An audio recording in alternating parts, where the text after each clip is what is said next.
What is the definition of हलाला पूछा जा सकता है। अगर कुरान की आयत है और हदीस में लिखा है हलाला के बारे में, तो भारत का कोई भी नागरिक पूछ सकता है कि हलाला की परिभाषा क्या है। भारत का कोई भी व्यक्ति पूछ सकता है मुताह की परिभाषा क्या है। भारत का कोई भी व्यक्ति पूछ सकता है कि तुम्हारे यहाँ पर मुर्गे को बकरे को एक झटके में ना मार करके तुम 15 मिनट तक तड़फा तड़फा के मारते हो, इसके पीछे कारण क्या है।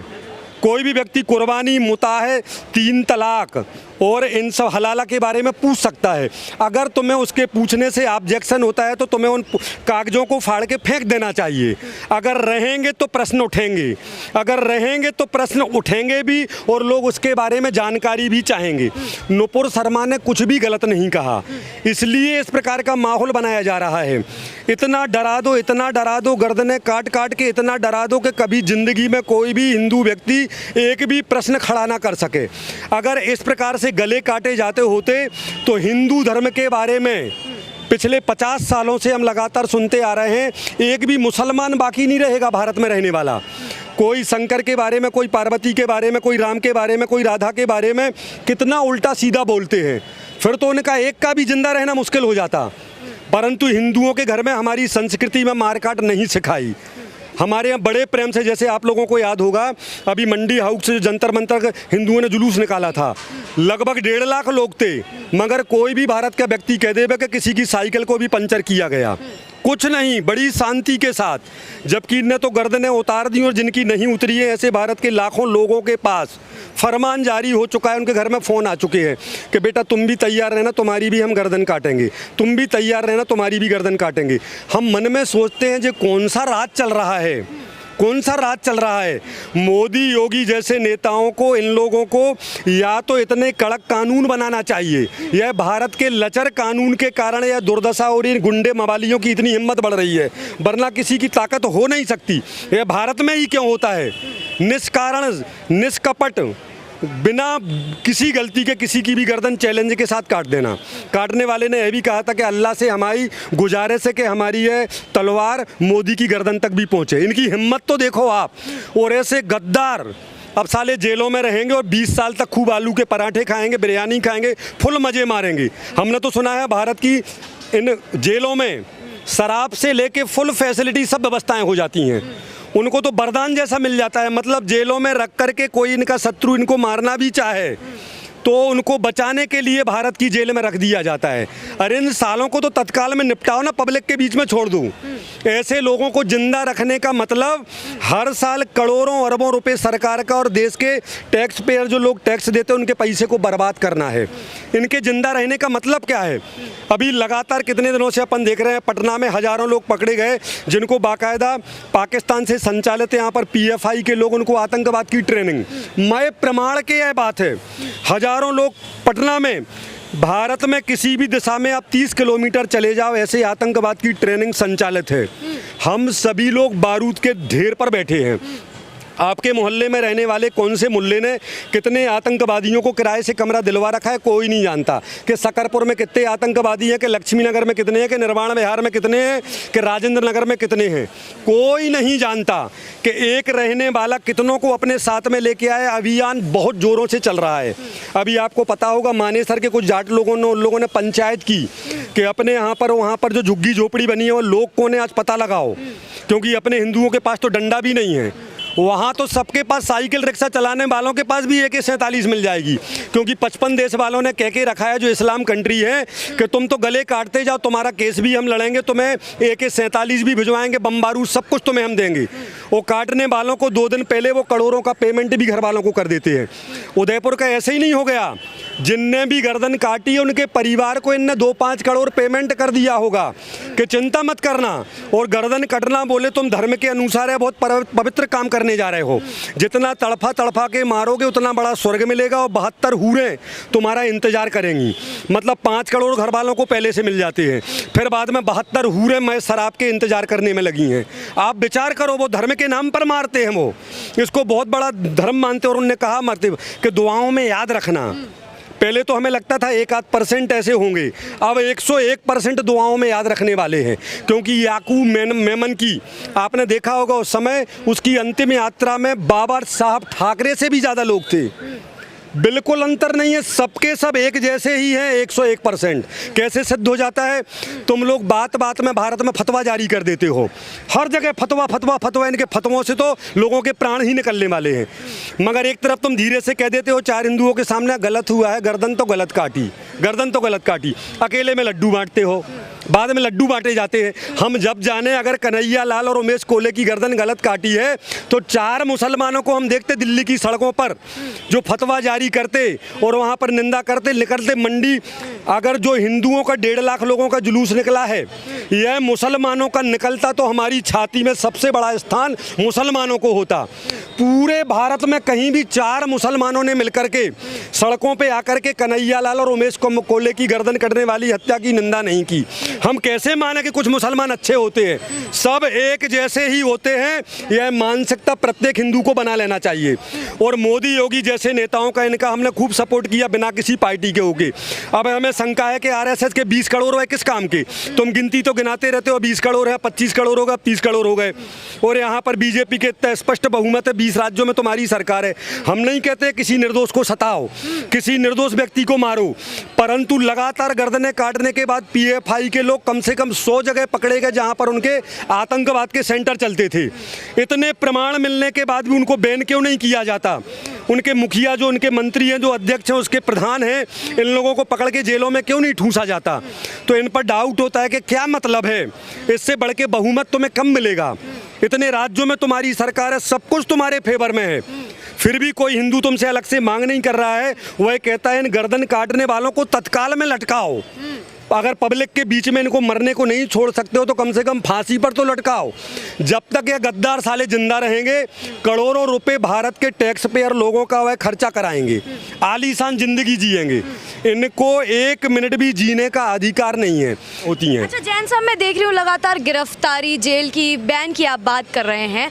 अभी जब बिहार के सीतामढ़ी में उस पर हमला किया गया युवक पर, अंकित झा जिसका नाम था, तो वो केस दर्ज किया जाता है। तो पुलिस कहती है कि पहले नुपुर शर्मा का जो मामला है वो हटाओ, तब हम केस का मामला दर्ज करेंगे। इसमें पुलिस को किस नज़रिए से देख रहे हैं कि क्यों उनका केस जो है दर्ज नहीं किया गया जब तक नुपुर शर्मा का जो है मामला नहीं हटाया गया? आज़ादी से लेके आज तक भारत में यही हो रहा है। हाँ। एक हिंदू व्यक्ति कुछ बोलता है, उसको तत्काल में जेल में डाल दिया जाता है। इसका बहुत बढ़िया दृष्टांत वसीम रिजवी, जब तक वसीम रिजवी था, मतलब मुसलमान था, तब तक उसके ऊपर कितने केस थे, परंतु किसी माई के लाल की ताकत नहीं थी कि उसको जेल में डालें। परंतु जैसे ही वसीम रिजवी जैसा महापुरुष, वसीम रिजवी जैसा इतना ब्रिलियंट व्यक्ति, वह जैसे ही जितेंद्र नारायण त्यागी बना, उसने हिंदुत्व को, हिंदू धर्म को ज्वाइन किया।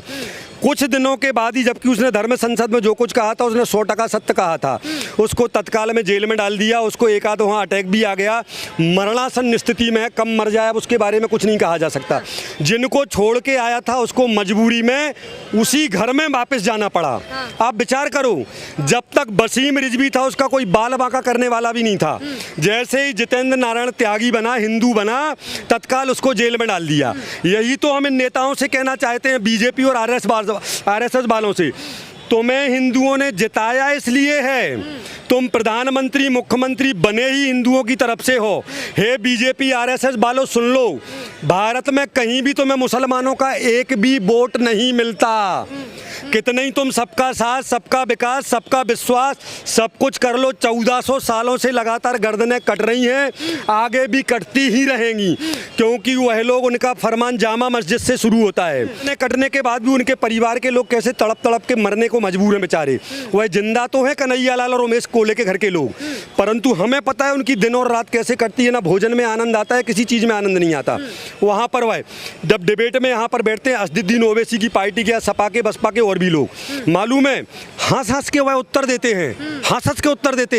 एक भी मुसलमान भारत में अब तक हमें नहीं दिखा जिसको कन्हैया लाल या उमेश कोले की घटना से थोड़ा सा भी दर्द हो, और उल्टा फेवर में आते हैं, कहते हैं जो कुछ भी हो रहा है वह नुपुर शर्मा ने करा दिया।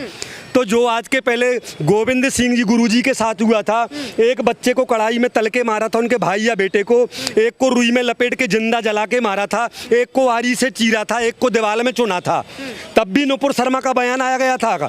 टीपू सुल्तान ने करोड़ों हिंदुओं को मारा, अकबर ने कितनों को मरवाया, गजनबी ने कितनों को मरवाया। आज तक का इनका इतिहास, इनके सिर्फ मार काट ही इनका धर्म है। वरना बकरा जो कटना है 1 सेकंड में, उसको 15 मिनट लगाए जाते हैं।